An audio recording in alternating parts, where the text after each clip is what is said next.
Hey, everybody. I am Eric J. Olson, your host today for the Managing Partners podcast, where we interview America's top managing partners to find out how they're running their law firms, how they're growing their law firms, and how they're keeping their case pipeline full. And today I have with me Alex Gertsburg. Hey, Alex. Eric, how are you? Thanks for having me. Thanks for making the time. I appreciate it. Let me tell the audience a little bit about you. Alex Gertsburg has worn 4 hats in his 20-year legal career, including serving as a business litigator with a large firm or with large firms, as in-house counsel with a large corporation, and as an officer with a line haul truck company in the Army with a year of combat deployment in Iraq. And you don't hear that every day from our guests. So thank you for that. I appreciate it. He is currently the founder of Cover My Six and managing partner of Cleveland's Gertsburg Licata law firm and Gertsburg Licata Acquisitions, a middle market M&A advisory firm. Thanks again for your time. Eric, thanks for having me. So if I counted correctly, I think I listed 3 firms. Is that correct?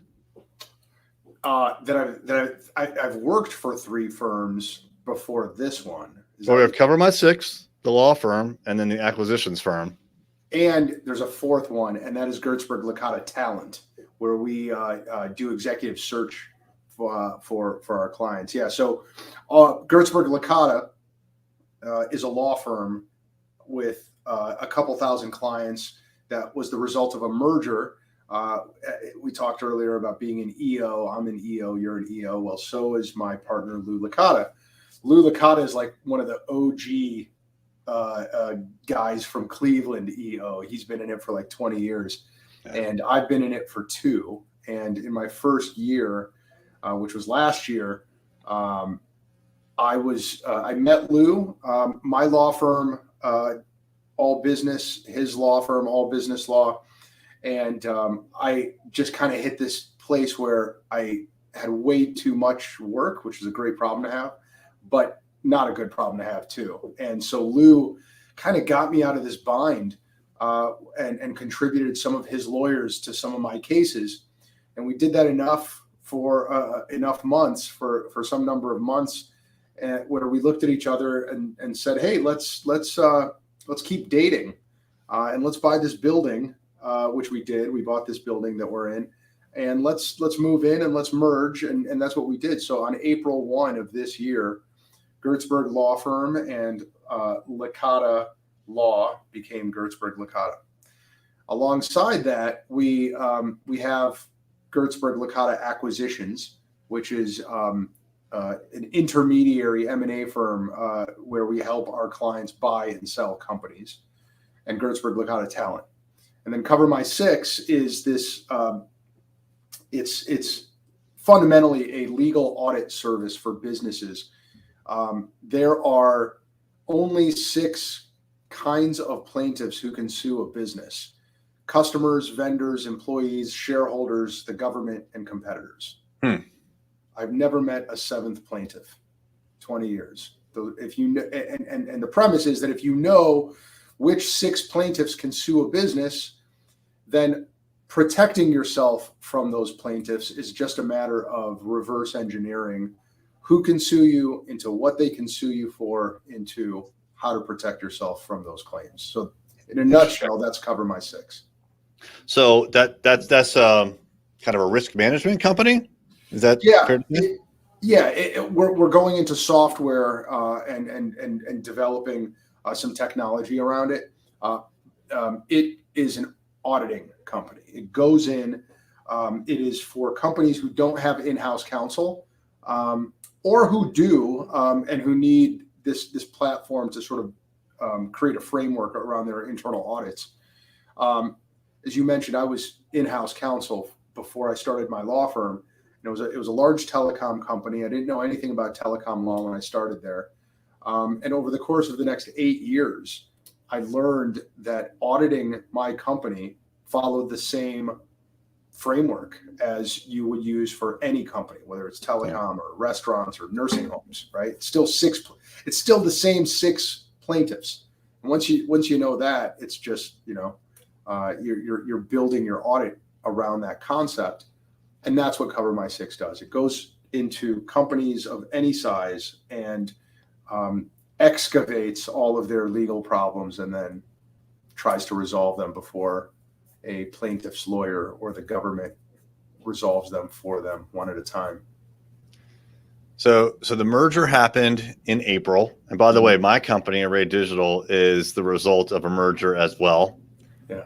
For me, we have a very similar story as far as dating before we got married. Yeah. And working on projects together. But even with that, once we got married, once we merged, it was 6 months of chaos for us to figure out what we had just done and to merge the cultures together. Did you experience something like that as well? No, but the reason we didn't, I think anyway, is because Lou and I are both business lawyers, and we've been doing M&A our entire careers. We locked ourselves in a room for about 3 months for one day a week, and just went through the checklists, the culture fit checklists, and the financials, and all the things that you do during due diligence when you're buying a company, which Lou has done a million times and I've done a million times. It was really methodical for us, and we just kind of followed our own internal checklists that we used with our clients. And we were able, I think, to knock out all of the big ticket items first to make sure that it was the right fit before knocking out all the other boxes that you have to check that are more technical. But culture is the biggest by far. It's the most important thing in any company. And we knew early on that we had a really good cultural fit that made it easy. That's incredibly important. Yeah. Yeah. And then once you merged, well, actually, let me ask the question. There's 4 companies that we've talked about, right? And 3 of them, I believe, have both of your names on them. Yeah. Did you start those 3 or 4 companies after the merger, like within, since April, and right now it's October? They were seedlings of ideas that sprouted into the forest that we have today post-merger. But pre-merger, they were, so Cover My Six was around. The acquisitions company and the talent company were just getting off the ground. And when Lou and I merged, they took off.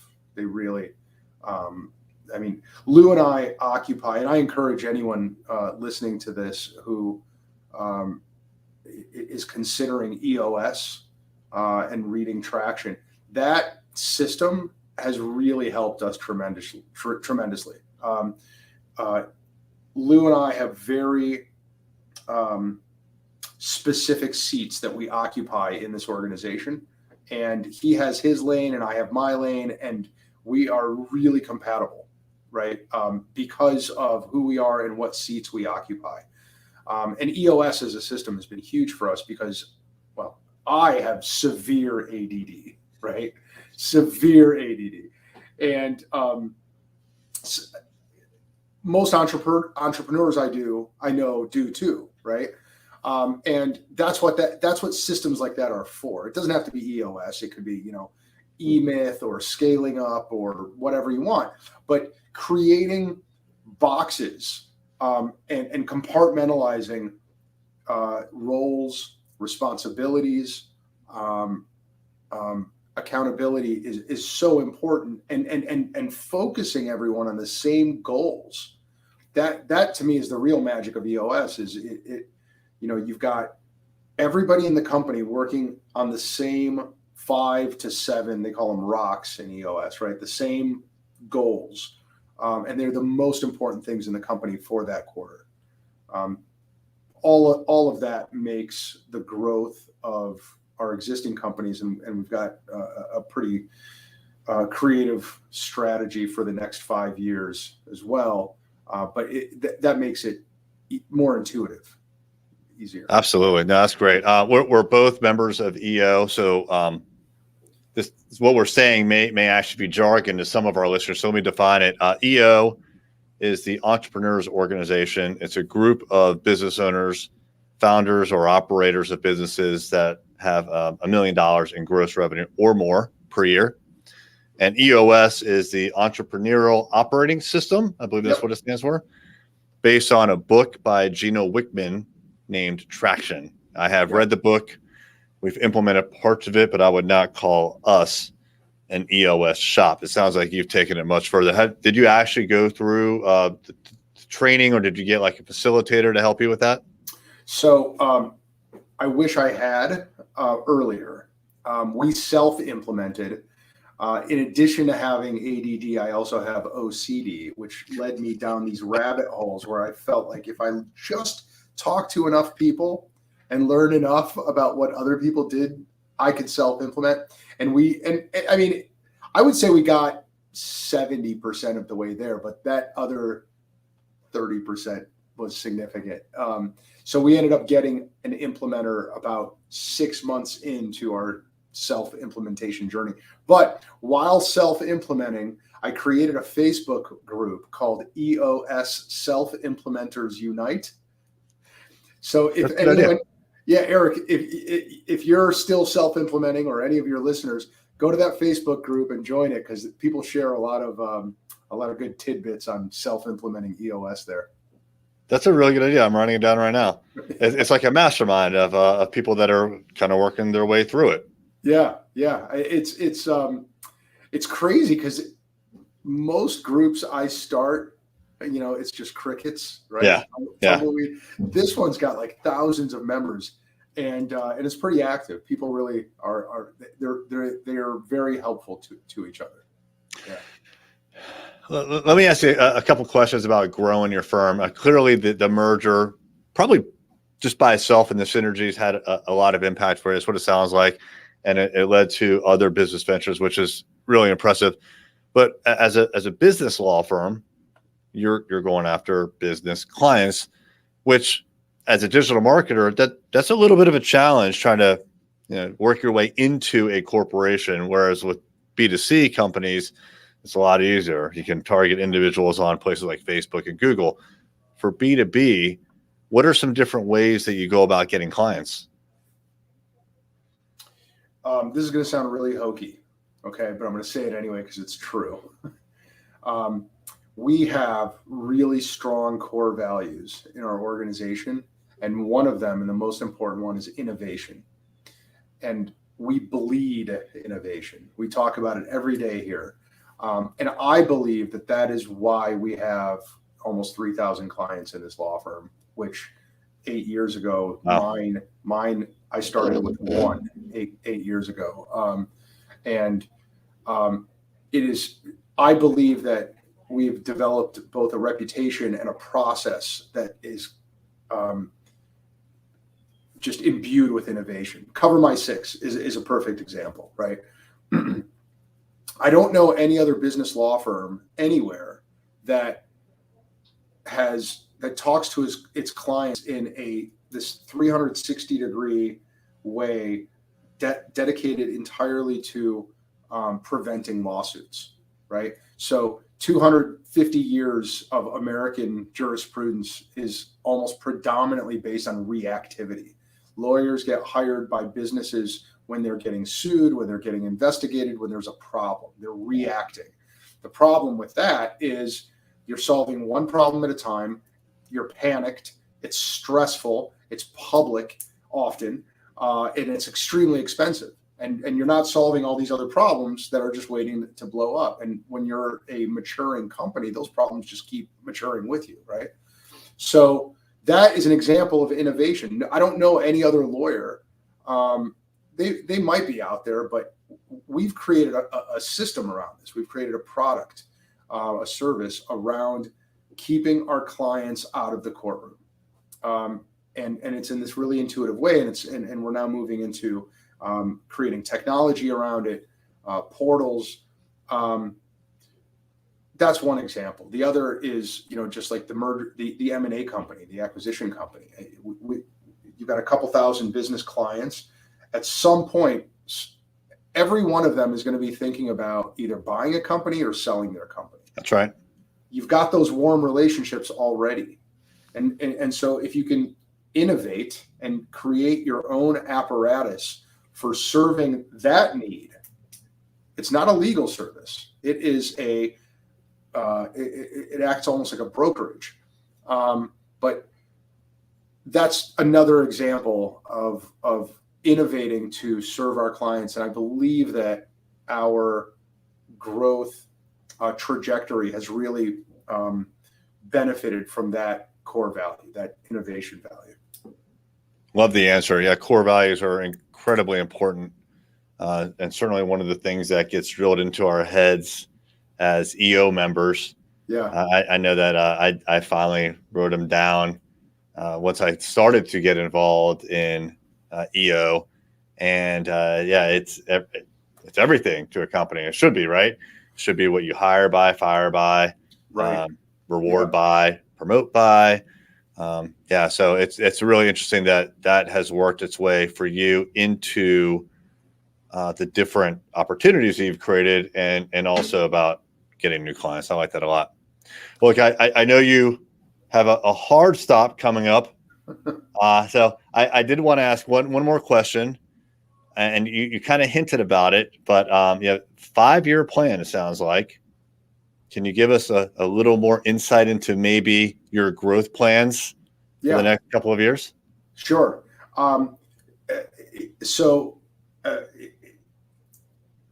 You show me an entrepreneur, and I will show you someone who knows one thing really, really well, and better than he or she will ever know anything else in their business, and that is their product, right?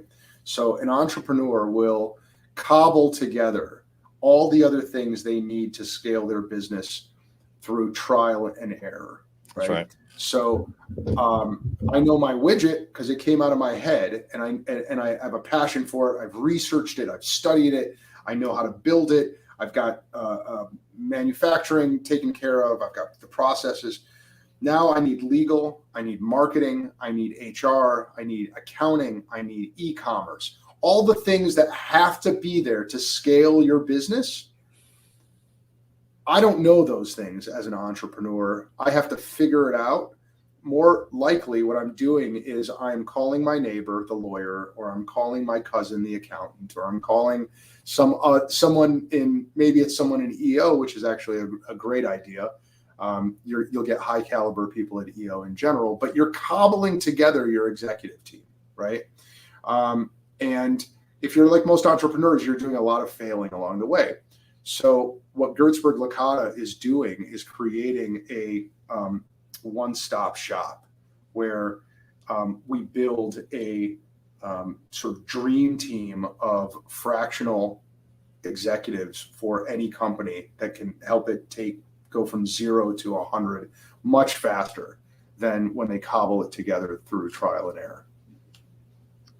Really interesting. No, that's great. I think you're spot on. Most entrepreneurs are really good at one thing and okay at a few others, but certainly they talk amongst themselves. And I just did this last night with my EO chapter. Hey, who do we know that can remove asbestos floor tile? That's the problem that I'm challenged with right now, and I want to know who else has done it and who they recommend. Yeah. So there's a lot of chitter chatter behind the scenes when it comes to not just EO, but businesses in general. Who do you know? Who do you recommend? I think it would be really interesting to have networks like you're talking about. And I would imagine, I think that'll do very well. Yeah, we're creating a service. The service that we're creating is we will build your company around you with permanent fractional executives. So that you walk in the door, it is a monthly subscription fee, and you will have your head of HR, your legal, your accounting, your marketing, all of that will be there for you so that you just plug your product in and we take care of the rest. I would think in some cases, maybe even your fractional CEO. Strategic planning is in there. And the fractional CEO works great, and I would encourage it.